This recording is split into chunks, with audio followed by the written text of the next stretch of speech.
The county archives record only a brief sentence, written in faded pencil. None of those who entered the ridge returned in the same way. Some did not return at all.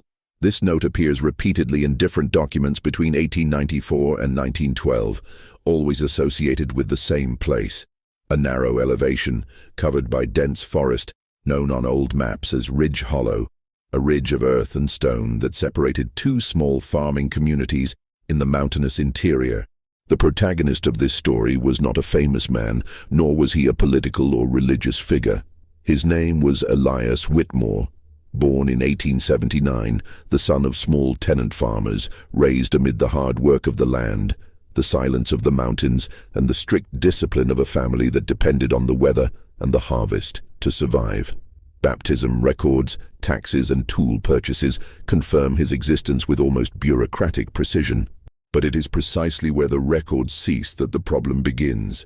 The region where Elias lived was isolated even by the standards of the time. Wooden houses spaced miles apart, dirt roads that became impassable in winter, and a community that knew each other more by their surnames than by their first names. The mail arrived twice a week, weather permitting. The most constant sound was the wind blowing through the tall pine trees that covered the hillside. Ridge Hollow was not considered cursed, nor was it avoided out of superstition. On the contrary, it was used as a shortcut by hunters, messengers, and small traders trying to shorten the route between the valleys. Official maps marked it only as a secondary elevation, but in oral accounts, collected decades later, the same detail always emerged. Anyone crossing the ridge had to do so decisively. Hesitating there was dangerous. Elias grew up hearing fragmented stories, not of ghosts, but of mistakes. People who got lost by choosing the wrong path at the fork. Animals found dead with no clear signs of attack. Tools left behind, as if someone had dropped everything in a hurry. Nothing that justified panic, just an uncomfortable accumulation of coincidences. The Whitmores were known as quiet workers. The father, Samuel, had a reputation as a practical man who did not get carried away by rumors. The mother, Ruth, kept a notebook where she wrote down expenses, harvests, and important events. This notebook, preserved by a distant relative, is one of the main sources for this account. In it, until the year 1901, everything follows a predictable pattern. Weather, debts, births, small losses. The change begins to appear subtly. The notes become shorter. Certain days are simply not recorded. On one of the pages, there is a single sentence, with no specific date. Elias came back from the ridge different today. There is no explanation, no additional adjectives, no emotional observation. Just that one line, written with a heavier pen stroke, as if the hand had hesitated. Official documents do not record any conflicts, serious illnesses, or unusual debts during that period. Still, testimonies collected years later speak of a strange atmosphere in the community. People who began to avoid crossing the ridge. Others who insisted on using it, as if proving their courage was a silent necessity. What catches the attention of historians is not only the disappearance that would follow, but the pattern that began to form in the previous months. Repeated entries into Ridge Hollow, small changes in behavior, and above all, the total absence of any official mention of warnings or prohibitions, even after the first incidents. The last detail in this block comes from a report by the local sheriff, filed away without distinction. In a nearly erased margin, someone wrote, "Decision made. They entered through the ridge." There are no names. There is no context. Just that sentence, and the certainty that, from then on, nothing would follow the expected course. In the months leading up to his disappearance, Elias Whitmore's life followed, at least on the surface, the same predictable rhythm that marked all families in that region. The day began before the sun rose behind the mountains, with the creaking of the wooden door, the smell of weak coffee, and the distant sound of animals being fed. Elias worked with his father in the fields and, when necessary, did odd jobs for neighbors, repairs, transporting goods, accompanying them on longer journeys. It was precisely on these journeys that his name began to appear more frequently in indirect reports.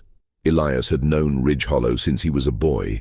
He knew where the ground sank after rain, where the wind changed direction, where the vegetation was so dense that the silence seemed to swallow any sound. For this reason, he began to be called upon to accompany other people along the ridge, especially in times when the weather closed in and the usual path became impassable. Testimonies collected decades later describe Elias as attentive but not anxious. He was not the type to talk too much or brag about his courage. Still, something in him began to change. Small things. He started coming back later than usual. Sometimes he would sit on the porch steps for long minutes before entering the house, as if he needed to leave something outside. Ruth Whitmore's notebook records these details without interpretation. He arrived after sunset. He didn't eat dinner. He left early for the ridge again. No questions, no conclusions. Just facts. In the community, discreet comments arose. One neighbor said Elias looked thinner. Another said he looked at the ground too much while talking. Some mentioned that once, when asked about the path through Ridge Hollow, he replied only, "It depends on the choice." He did not explain what choice nor why. Daily life at the time did not leave much room for introspection. Families dealt with uncertain harvests, common illnesses, and the constant need for cooperation. Still, the ridge began to appear as a recurring theme in conversations, always indirectly. Someone mentioned a delay. Another commented on a tool left behind on the road. A third recalled that a horse had returned alone a few days earlier, with no clear sign of its owner. None of this generated any official records. There was no reported crime, no body, no formal complaint. What existed was an accumulation of small interruptions in normality, as if something were slowly shifting outside of direct view. Elias continued across Ridge Hollow.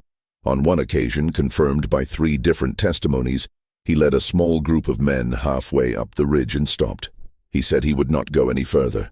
2 men decided to continue anyway. Only one returned, hours later, disoriented and silent.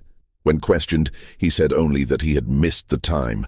This phrase appears repeatedly in other accounts. Miss the time, not the path, not the direction, the time. Elias's father tried to intervene. There is a record of a cancelled tool purchase, suggesting that a planned trip was aborted. In an isolated note, Ruth writes, "Samuel asked him not to go." There is no written response. There is no record of discussion. But days later, Elias crossed the ridge again. Winter was approaching early that year. The nights grew longer, the air heavier, and visibility in Ridge Hollow decreased dramatically after mid-afternoon. Still, movement across the ridge did not cease. On the contrary, there seemed to be a silent urgency, as if everyone knew that something had to be done before the weather closed in for good. In the last week before his disappearance, Elias was seen entering Ridge Hollow 3 times in 4 days. On the last of these occasions, he carried only a flashlight, a canteen, and a small cloth bundle, the contents of which were never identified. A neighbor said he asked if he would be back before dark. Elias reportedly replied, "If I decide so." That was the last sentence attributed to him with absolute certainty. The next day, his family woke up to find him gone. No explanation, no note, just the closed door and the usual silence of the mountains. The same silence that, little by little, began to feel too heavy to ignore. The reconstruction of Elias Whitmore's disappearance begins with a seemingly trivial detail: the weather. County weather records indicate that the night was unusually clear for the season. It did not rain. The wind was light. The crescent moon provided enough light to guide a familiar path. Nothing in the official documents suggested immediate danger. Even so, the reports coincide on one uncomfortable point. The silence that night was described as excessive. Elias was last seen in the late afternoon at the southern end of Ridge Hollow, where the common trail began to climb more steeply. A farmer named Thomas Reed stated in a later testimony that he greeted him from a distance. Elias responded with a brief nod and did not slow his pace. He carried his lantern unlit in his hand, like someone who intended to use it only if absolutely necessary. The initial path was wide enough to allow small carts to pass. After about half an hour of climbing, it narrowed, forcing travelers to choose between two routes, a shorter but uneven one, and a longer one that skirted the hillside. This fork appears on several maps of the time, but without any indication of danger. Still, it was there that most reports of problems began. Boot marks found days later indicate that Elias chose the short path. From that point on, the reconstruction depends on fragments. A hunter claimed to have heard footsteps behind him, although he saw no one. He said the footsteps stopped suddenly, as if the person had changed direction or decided to wait. Another resident reported seeing a brief beam of light, much weaker than a regular flashlight, which went out almost immediately. Sound also appears in the testimonies. No screams, no cries for help. Just a noise described as something being dragged slowly, followed by absolute silence.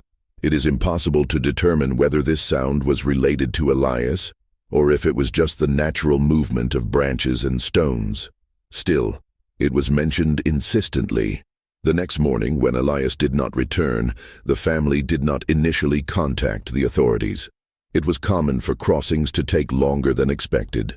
It was only at noon, when a neighbor found Elias's flashlight leaning against a tree, intact, with no signs of damage, that alarm began to set in. The lantern was off. The wick was dry. The canteen, empty, lay beside it. There were no signs of a struggle around it. No broken objects. Only footprints that followed for a few meters and then blended into the hard ground of the ridge. The initial search party was small. Family members, 2 neighbors, and the local sheriff. They followed the same short path chosen by Elias. As they advanced, the vegetation became denser and the terrain more uneven. The silence was broken only by the sound of boots against the dry earth and the occasional rustling of leaves. At one point, one of the men stopped. He pointed to the ground. The footprints reappeared, but only once. A single set of marks, as if Elias had stopped, turned around and stood still for a few seconds.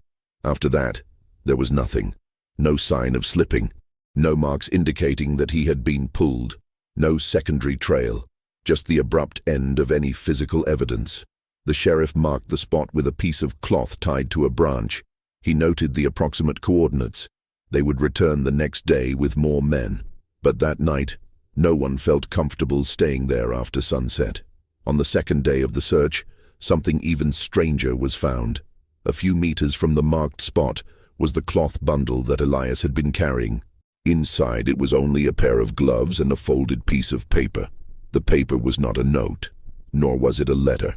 It was a fragment of a map drawn by hand, with the ridge hollow fork highlighted by a darker line. Next to the drawing there was only one word written in firm handwriting. Here. There was no blood. There were no signs of violence. Only the uncomfortable realization that Elias seemed to have stopped exactly where he decided to stop, as if the choice had been the final point. The sheriff's report ends with a short sentence, written in lighter ink, probably added later. No additional evidence found. But the men who had been there never repeated that sentence aloud, because they all knew that the absence of evidence in that place seemed heavier than any concrete trace. The disappearance of Elias Whitmore did not cause immediate commotion outside the region. There were no headlines, no state mobilization. For the official records, it was just another man lost in difficult terrain, a sad but common event in isolated areas. Still, within the community, something broke silently and definitively. The search continued for another 8 days. Small groups scoured Ridge Hollow at dawn and returned before dusk, always following the same pattern. They would advance to a certain point and, without agreeing on anything, decide to turn back. In later statements, several men reported the same difficult-to-explain feeling. Not fear, but the persistent impression that continuing would be a practical mistake, a bad choice like crossing a river when the current is already too high. No body was found, no additional clothing, no signs of a fall, wild animal, or ambush. The disappearance remained technically without a definite cause. It was then that the most disturbing statements emerged. A woman named Margaret Hale, who lived across the ridge, claimed that on the night of the disappearance, she heard someone walking slowly near her fence. She thought it was a lost traveler but did not call out. The next day, she found boot prints coming from Ridge Hollow and stopping a few meters from her house, then returning in the same direction. The prints were deep, as if the person walking was tired but not running away. Another statement came from a woodcutter who participated in the search. He stated that, at a certain point on the trail, he smelled a strange odor, not of decomposition, but of damp fabric, like clothes that had been stored for too long. He said the smell disappeared suddenly, as if the air had changed direction. These reports did not make it into the official archives. They remained only in interviews conducted decades later, when there was no longer any risk of panic or need for formal explanations. The most significant revelation did not come from a testimony, but from a forgotten document. Years later, a researcher found, among administrative papers, an unsigned report on Ridge Hollow. The text described 3 previous incidents that occurred between 1886 and 1892. In all of them, people entered the ridge of their own accord, at times considered borderline, neither completely light nor completely dark, and never returned by the same route. The report did not suggest foul play, nor did it suggest isolated accidents. The conclusion was strangely objective. The topography, combined with decision-making in low visibility, creates a situation of cumulative risk. In simple terms, the ridge did not kill. It tested human decisions at specific moments. One wrong step did not lead to immediate death, but to a sequence of increasingly restricted choices. The person did not fall. They were not attacked. They just moved away, little by little, from any route that would allow them to return. This interpretation completely changes the way Elias's case is understood. The map found with the word "here" is no longer a cry for help, but seems to be a statement of fact. It is as if Elias had realized too late that the critical point was not the terrain, but the decision made there. The community reacted in a practical way. No one officially prohibited the crossing, but the use of Ridge Hollow fell dramatically. Families began to accept longer routes. Children were warned never to cross alone, and above all, no one boasted about shortening the journey anymore. Elias's name was no longer mentioned frequently, not out of forgetfulness, but out of a kind of silent respect. He was not remembered as a victim of bad luck, but as someone who entered where many had entered and made a choice that no one could undo. Decades later, when Ridge Hollow no longer appeared on the latest maps and the trail had been slowly swallowed by vegetation, the case of Elias Whitmore resurfaced only as a footnote in studies on rural disappearances. There were no photographs of him as an adult, only a faded childhood portrait and the bureaucratic repetition of his name in tax records that ended abruptly in 1901. The researcher who compiled this account visited the region in the late 1960s. He found few inhabited houses, all of them far from the old ridge. The older residents still recognized the name Ridge Hollow, but spoke of it as if they were talking about an old road that no longer led anywhere. No one showed fear, only caution. A caution conveyed without fanfare, like an inherited custom. An elderly man whose grandfather had participated in the search for Elias summed up the case in a short sentence.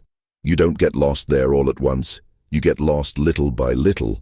This sentence does not appear in any official document, but it helps to understand why the disappearance was never treated as an unsolvable mystery, but rather as a silent consequence. Over the years, it became clear that Elias was not the last to enter Ridge Hollow, but he was one of the last to do so with documented frequency. From the following decade onwards, the reports cease, not because the place has changed, but because people have changed their choices. Longer paths became preferable. Time was no longer saved at the expense of risk. There is no evidence that Elias suffered violence, no evidence of crime, no evidence of a sudden accident. What remains is the most uncomfortable and, at the same time, most human hypothesis. He entered relying too much on his own experience, trusting that there would always be a next decision capable of correcting the previous one. The map found, now kept in a regional archive, is rarely displayed. Not because it contains anything extraordinary, but because it shows something too simple. A common point, a fork in the road, a place where many passed without consequences until someone passed at the wrong time with the wrong conviction. When you look at Ridge Hollow in modern aerial photographs, you realize that it was never a maze. It was never an ingenious trap. It was just a terrain that did not forgive accumulated indecision.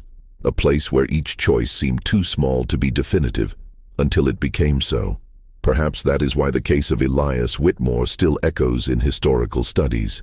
Not because of what happened after he entered the ridge, but because of the exact moment he decided to enter.